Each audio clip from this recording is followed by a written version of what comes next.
What is up, everyone? This is Ricky572. We're returning a chance, and today is October 28, 2022. Today's market watch, we're going to be focusing right now on OTS 20, so let's go dive right into it. So to start off, OTS Tournament Pack 20 was released, I think, this week. So there's a couple listings already on the market. It looks like we're going to be looking at the OT. Let's start with Ghost Reaper and Winter Cherries. It looks like Winter Cherries is around like 60-ish dollars for Winter Cherries. Not too bad. And then Luber is 65. Looks like a Luber is around 75-ish. And then Ray is... that's a damaged one. So let's say Ray's like around 100. So 100 for Ray. Aluber's around like 75-ish, and then Ghost Reaper and Winter Cherries is around what did we say, like 60-ish? So it's not too bad compared to like other OTS pack releases. When they first released, like I see cards like hundreds, like 150s and stuff. So I mean, it's not too bad. 100, it's like the most expensive one, being Ray. I guess I understand it because all Sky Strikers have an OT. So Ray being at 100 is actually not too bad.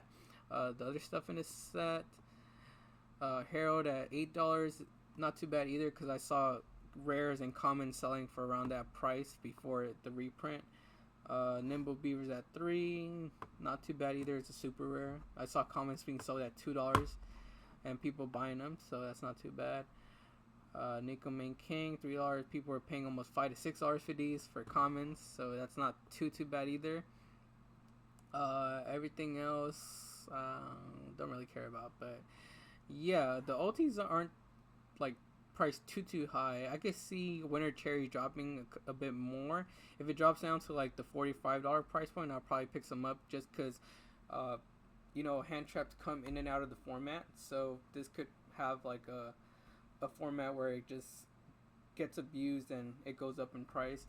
A Luber, I'm not really too sure about. I mean, branded Bysteel, branded Bysteel is a thing.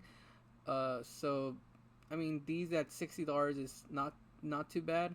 They're 75 right now, so I'll probably wait for them to drop. A lot of this stuff will drop just because it just released, so people are going to their OTS stores and, you know, doing tournaments and getting packs. So yeah, we'll be seeing a couple more listings on the market later on. On to the next card. So Water Enchantress is one of those cards I've been looking at just because the Brave Engine didn't get hit this format on the ban list. Let's see, which one should we start off with? I guess we could start with the ultra rare. Let's go low to high. So it looks like the ultra rare, look, it did have since it didn't get hit, people bought it, and then now people are selling it again. It dropped again. So it looks like it's like $15-ish right now. Yeah, so it looks like it's like $15-ish. I know this is probably gonna get a reprint next year, like probably in like Ghost from the Past 3 or probably the Megatins. It's still a good engine. I really like the engine, and it could do a lot for a lot of decks. But at the moment, since it's not being used in any of the meta decks, I could see why the price is so low. These I was actually looking to invest in, the OTs. The OTs are looking like they're like below $30, and that's not too bad. It was like at 40 to 50 a couple weeks ago. It's dropped ever since, so like under $30, which is really good. So I'll probably be picking some of these up to invest in, because you never know. It's a good engine. It could always be splashed into different decks, and then all of a sudden it comes back into format. These were over 100 when the engine was being used a lot, and have now dropped to, I guess, under $65. I'm not really sure which one of these is the higher rarity. I guess there's OT and then there's collector rare. So I guess you guys be the judge of that. To me, Ultimate Rare is like a higher rarity than Collector's Rare. I actually like OTs more than Collector's Rare, but because collector rares to me look like kind of like secret rares in a way. But yeah, let you guys be the judge of that. Investing in either one would be nice because they are technically higher rarity of the card, so you have a less of a chance of it going down in value than if you were to buy some of these. I'm actually gonna be picking this up, so that's a little freebie from me. So Daguerre's is another card I've been looking at, and if you guys notice, so we're gonna be taking a look at the listings compared to other listings from Ghost in the Past.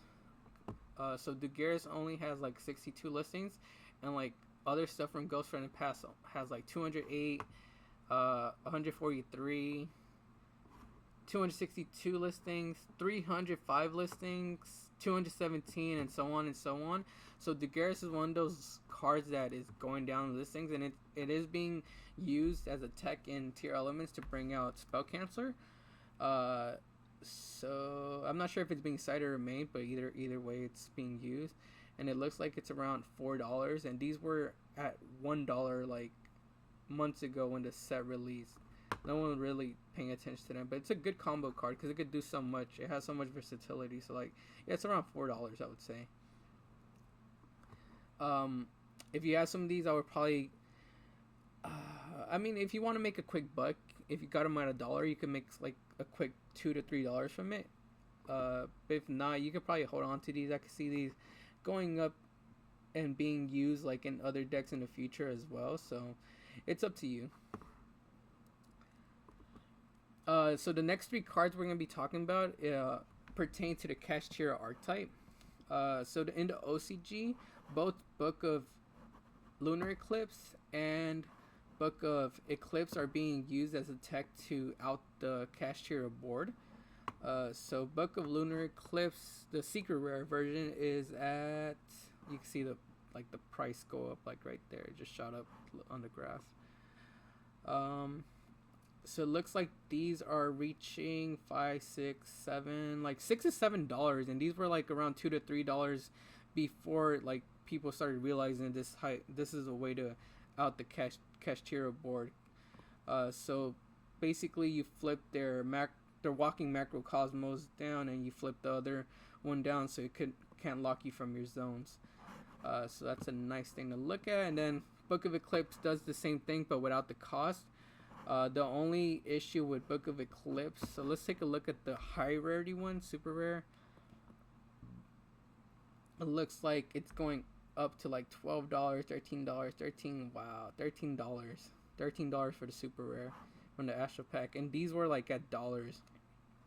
If you look at the graph, these were at dollars and then just shot up to like $12. So if you have some of these, I would probably sell them. There's so many other copies to get if you want to play budget. Honestly, I like the ultra rare better than the super rare. It's a higher rarity. At least to me, it's a higher rarity. I know this one is like it gets harder to pull and stuff, but ultra rare is a higher rarity. But yeah, the only downside to this one is that your opponent gets to draw a card equal to the number of monsters that are flip face up at the end of the turn that were flip face down by this card. But I mean, I guess that's not too bad, because by that point you're already going to get rid of their monsters. So I guess it depends on how good you are at breaking their board. But both of these have a lot of potential. I would probably pick up a play set of the... I wouldn't say get these because they're pretty high. I would just go for the ultra if you're trying to play, like, if you are thinking about playing some copies of playing some copies to out the Kashtira board. And then for these, there's also like super rare versions.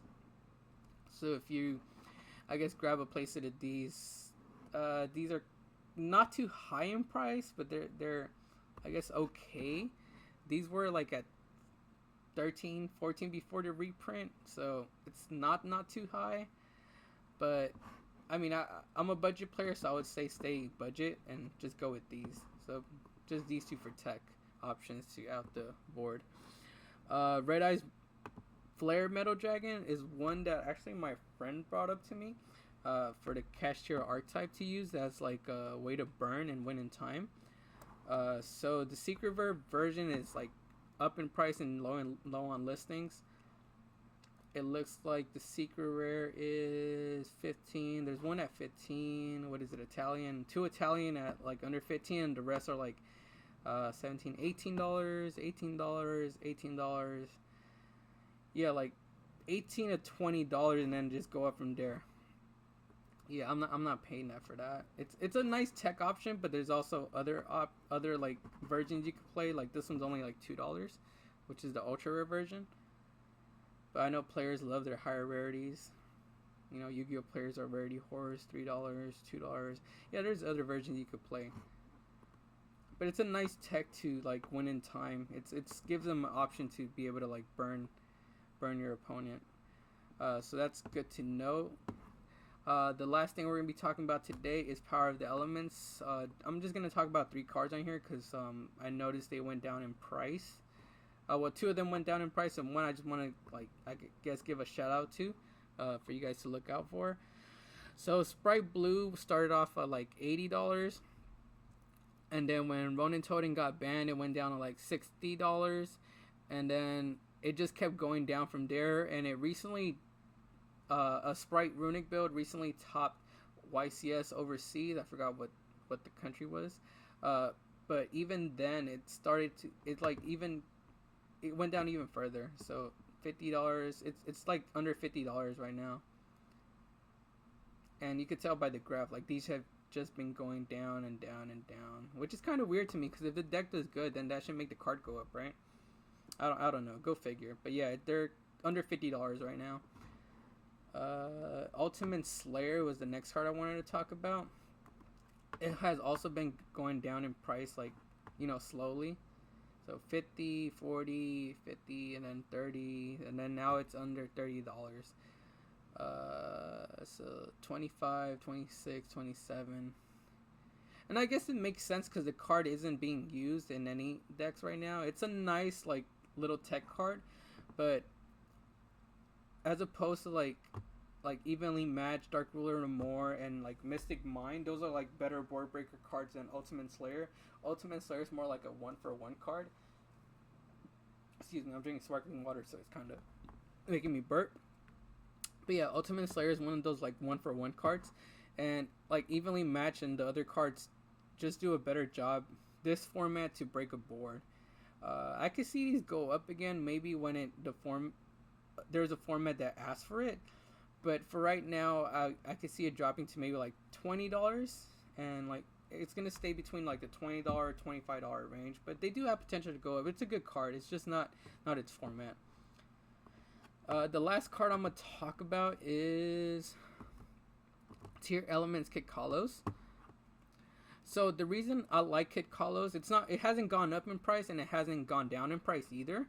It's staying at like, I guess, $7-ish, $8-ish, but it's one of those cards I feel has potential to go up in the future. We have Kashtiras getting support, and Kashtiras have like a lot of, I guess, extra deck space, so you could play around with the extra deck. And I feel like Winter Cherries is one of those cards that's going to be teched in a lot of the Kashtira builds. Winter Cherries could banish basically if you run this because we're going to be facing a Shizu tier element format for the next couple months. So Winter Cherries is a good tech Winter Cherries and Kit Kalos are good techs to like run in your builds if you have the extra deck space. You could banish your opponent's copies of Kit Kalos, and basically it's going to be harder for them to like capitalize and like build their board if they don't have any Kit Kalos in their decks anymore. So that's just a thought. That's my thought. And Kashtiras do have the extra deck space. That's why I mentioned them. But there's also a lot of other decks like Flunders and what else? Eldritch, who don't really use their extra deck and have space for this. So I feel like this is one of those cards that can be teched along with Winter Cherries to be able to like keep your opponent from building their board. So yeah, with that being said, thanks for watching. Make sure to like the video and subscribe to the channel. Just wanted to do a quick market watch and talk on these cards a bit. I plan on doing these every like 2 to 3 days or so, depending on how the market is, just to try to keep up with it. But yeah, go follow us on Instagram at Return of Chance. I post little, I guess, snippets of market watches on there as well. But yeah, we'll be taking a look at these cards probably. For the next market watch, we're probably going to be focusing on some of the Magnificent Maven reprints. Well, not the reprints, but probably the cards that got reprinted, like I guess the original version and stuff. But we'll see. But yeah, thank you guys for watching, and we'll see you guys next time.